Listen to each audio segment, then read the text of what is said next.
Good morning, General Kernan. Can you hear me all right? I can, yeah. Okay. Thank you for speaking with me. Yeah, no problem. There's a slight delay. What I've basically got is a hole in my spinal cord from parachuting, and it puts blood on my brain, and it's basically robbing my hearing. But I have trouble fixing this thing, so you just have to bear with me here. I'm very sorry to hear that.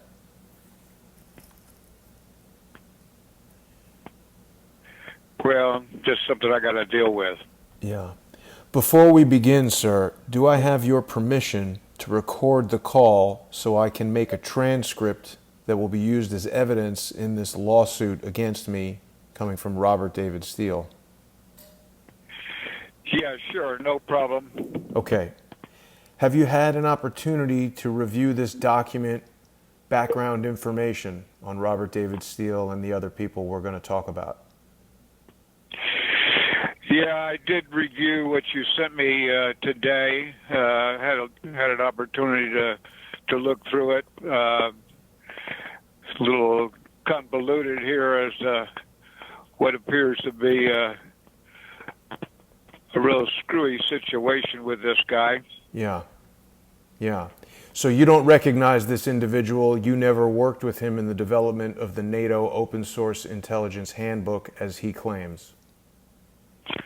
I do not know this guy as far as I know. I may have run across him, but I do not know Steele or any of the other people that you sent me information on. Right. But of course, in the book, the NATO Open Source Intelligence Handbook, you reference this open source solutions company as a contributor. Is that correct? The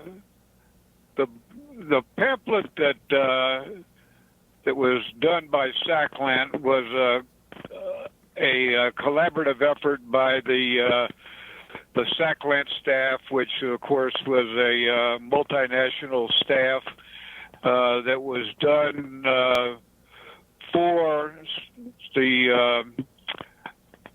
the joint and multinational command that I commanded. Of course, I put the foreword on it.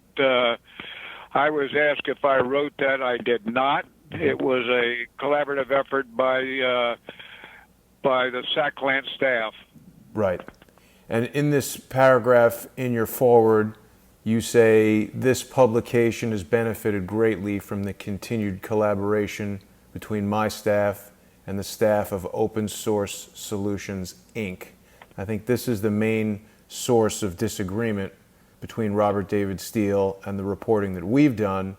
He claims that he is somehow part of Open Source Solutions, but I'm unable to find any information online to corroborate what he says.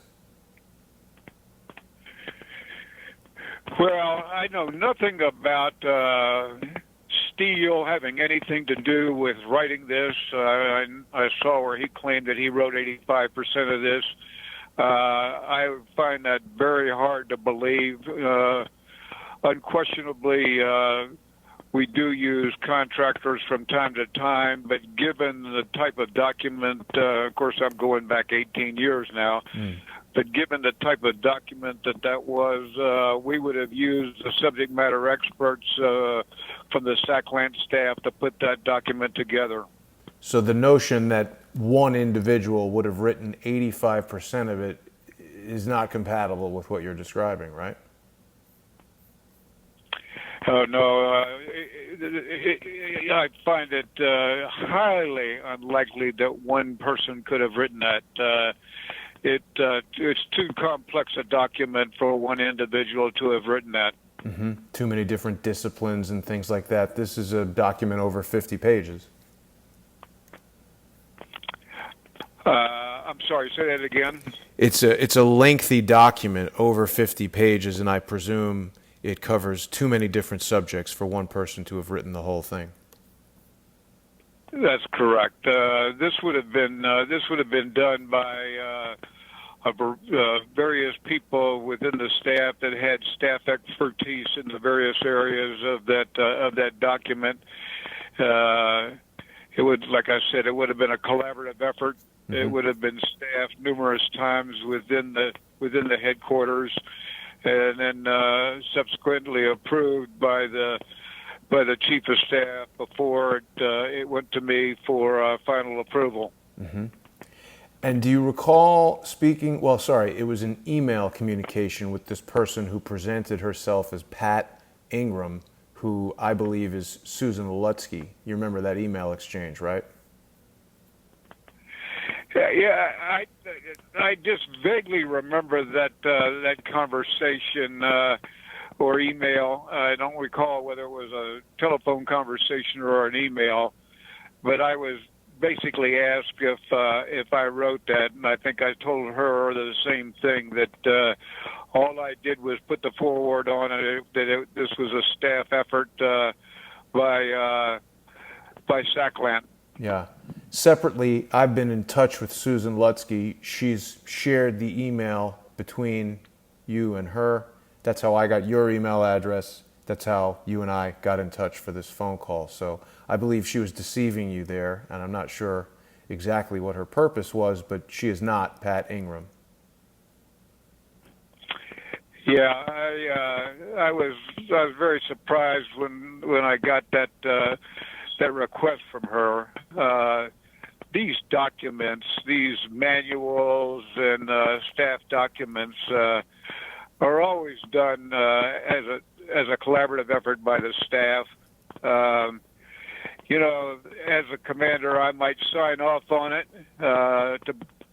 to bring attention to the fact that this is an important document and approved at the headquarters level. But obviously, it's not something that me as the commander wrote.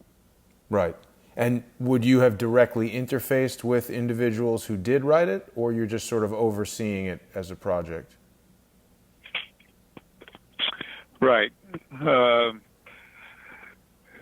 If you hang on just a minute, my phone that captures your voice message is being delayed, but I can rephrase. Yeah. I don't know why this individual would indicate that he wrote this, because these type manuals are always something that is done at the staff level. I see. And the third individual, David George Swigert, retired U.S. Air Force and contract employee of various agencies. Have you ever seen this guy before? I don't know this individual at all. Yeah. I mean, you got good pictures on him and everything else. Obviously, somebody that also was a defense contractor from time to time. He could have been in the headquarters, but I never recall meeting him or seeing him. Could have he had a periodic contract with Booz Allen Hamilton or somebody like that working in the headquarters? Yes, but I don't remember ever meeting him. Of course. I'm just trying to determine why these individuals would have selected this book. I mean, they're so persistent in their efforts to stop me from reporting on things. Their explanation of simply not liking my news program can't possibly be the real explanation for their multiple lawsuits they've brought against me and constant harassment and defamation.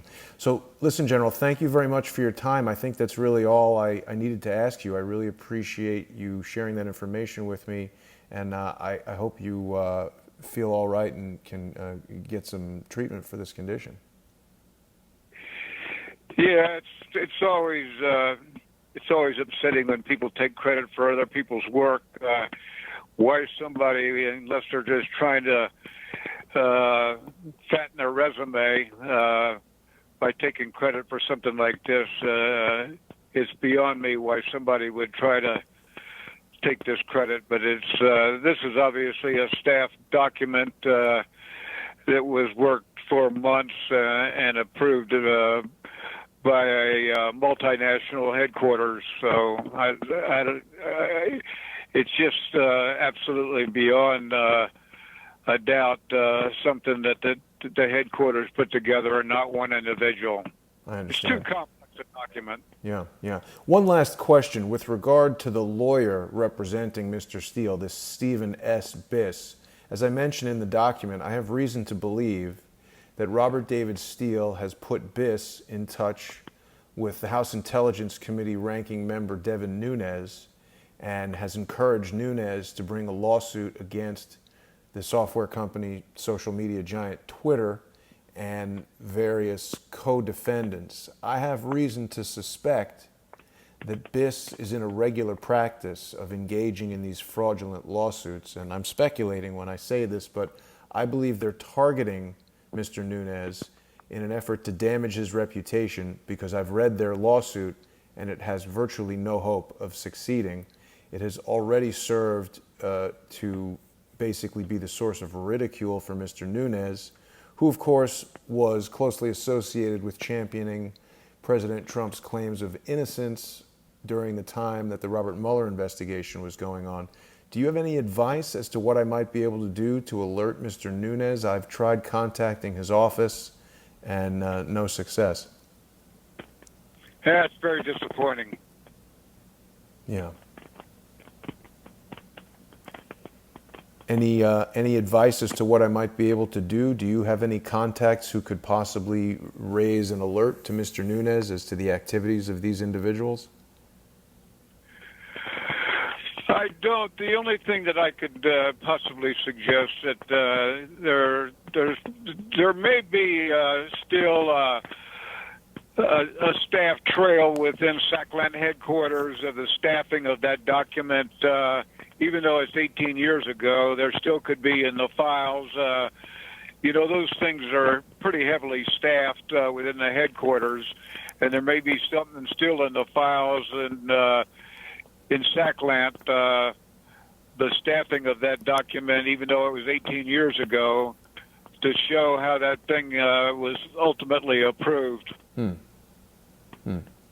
Well, yeah, I don't know that it would be necessary to go to those lengths. I think your statements here definitely serve to counteract Robert David Steele's ridiculous claims. And I definitely appreciate your time this morning, General. Thank you very much. Yeah, I mean, it is a ridiculous claim. But if he's trying to take credit for it and trying to use that as the defamation of character against you, I mean, it may be another outlet for you. Yeah. All right. Well, I appreciate that. I will follow up. Thank you very much, sir. Have a good morning. Okay, Jason. Good luck to you. Take care.